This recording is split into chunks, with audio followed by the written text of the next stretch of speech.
How I Use Truth, Chapter 8. If Thou Knewest. If you would seem almost childish, almost an insult to the intelligence of foreign readers, to assert that the sunlight coming into a darkened room will annihilate the darkness. The merest child knows this, even if he does not understand the modus operandi of such fact. The sunlight does not have to make an effort to do this. It does not have to combat the darkness or wrestle or strain to overcome it. In fact, it does not change its course or its natural action in the least.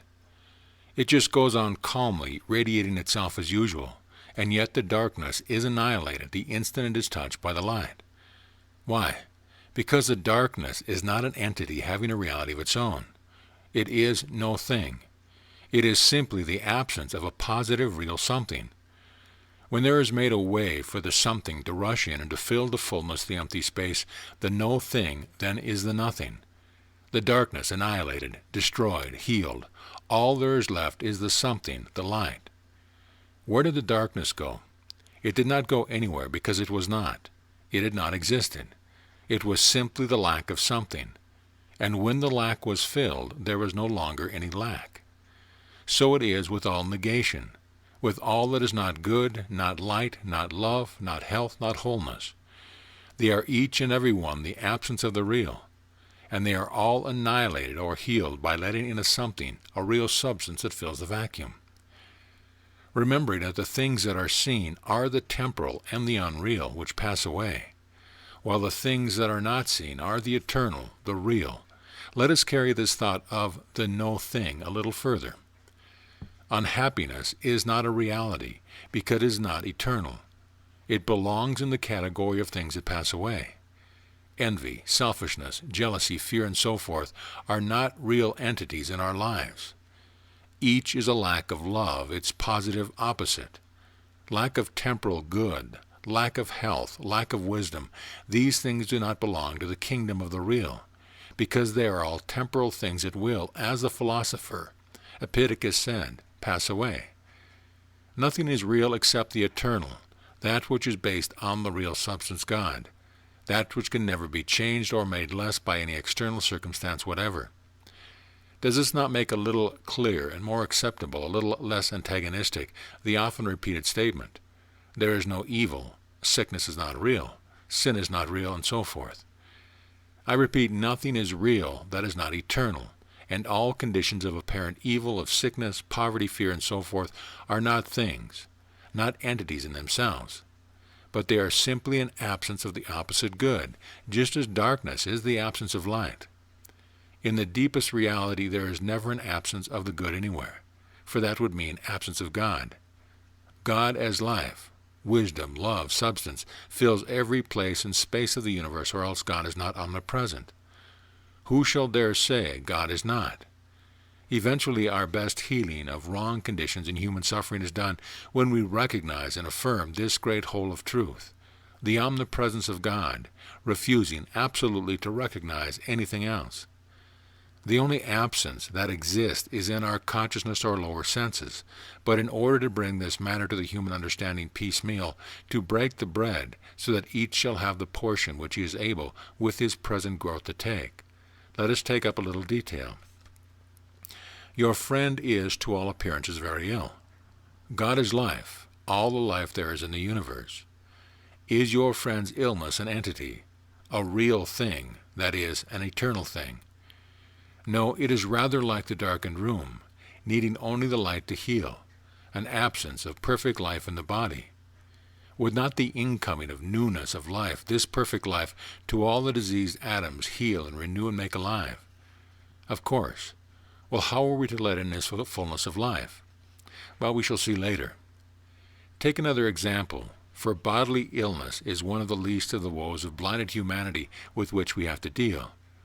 A mother's precious son is going all wrong. He drinks, steals, he breaks his mother's heart with his unkindness and his dissipation. She weeps, rebukes, entreats, lectures, finally nags. What is all this that is killing the mother? It is no thing, nothing at all. It is not real because it is not eternal. It is the absence of love, that is all. A perfect flood of love permeating and saturating that boy's being would heal all of his diseases, both moral and physical. because he is simply manifesting a great selfishness at his absence of love, the darkened room again. How are we to get the remedy, fullness of love, let in and thus apply to the root of disease? Well, we shall see. Poverty belongs among the no-things, the nothings. It is not real, for only the eternal things are real, and poverty is temporal. It is an absence of substance, and it is only permanently healed by an inflow of substance to fill the empty space.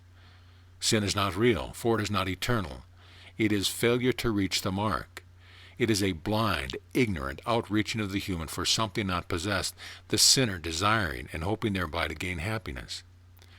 This empty void, this awful outreaching that resulted in failure, is only satisfied and healed by the incoming flood of good that fills the lack, as the sunlight fills the darkness.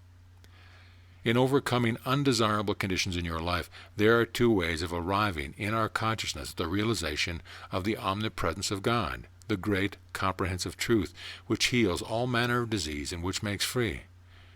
First, we persistently deny the reality of all seeming evil. Second, we let in the substance of all good.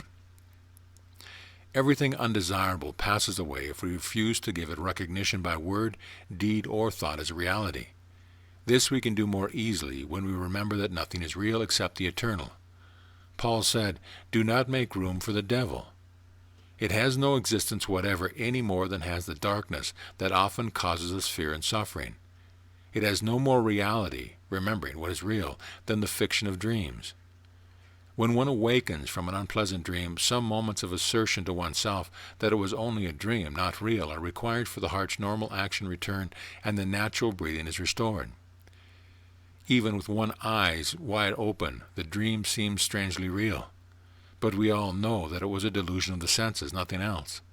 It has no substance, no reality, so the physical and material troubles are not real, and they will disappear if we refuse to give them any life or reality by our word or thought.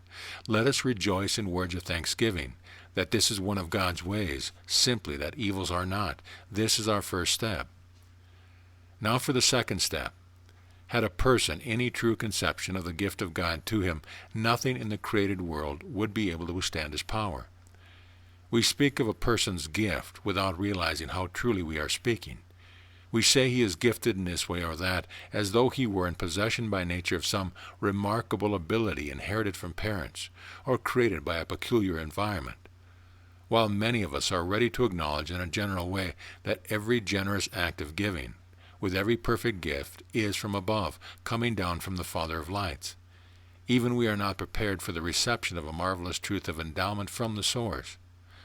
When a glimpse of it comes, it makes one almost breathless with wonder and astonishment. If you knew the gift of God, what is this inestimable gift? What indeed, but that he has given the veritable Son of God to be forever within us? This is a marvelous way of creation, and also of redemption from all human lack and suffering, Christ in you. For in him, in this Christ, this Son of God, the whole fullness of deity dwells bodily, and you have come to fullness in him. Fullness of life, love, wisdom, substance, yes, of the very substance of everything this human can need or desire. We can truly know that Christ himself, in whom are hidden all the treasures of wisdom and knowledge, from his fullness we have all received. To have created man thus seemed wise to infinite wisdom, and the one object in his life should be with us, as it must be in the mind of God, to make manifest this Son of God. Each of us was given grace, power, love, life, wisdom, substance, according to the measure of Christ's gift. Not that God's giving is with partiality. Make no mistake here. The Creator of the universe is no respecter of persons. There are no favorites in God's creation. All the fullness of deity is embodied in his Son, this indwelling Christ. But this power, life, wisdom, this all that makes up the fullness of deity, is manifested only in proportion as we recognize this Christ as the source of the good that we desire. Look to him for it. Acknowledge him as all, and affirm persistently in the face of all opposition that the Son of God is now made visible through us. Each of us is small or great, gifted or otherwise, according to the measure of Christ's gift.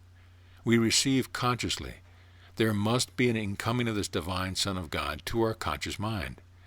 The incoming will depend on our faithfulness in acknowledging the source and affirming its manifestation. We cannot idly drift into it. We must speak the words of truth before truth become manifest. John said, "The Son of God was revealed to destroy the works of the devil." Precisely so. Just as the light is manifested to destroy the darkness by filling it full, let us take and definitely use, day after day, this statement of truth. The Son of God in me is now manifested, made visible in my body and all my affairs. He comes not to destroy, but to fulfill. End of chapter.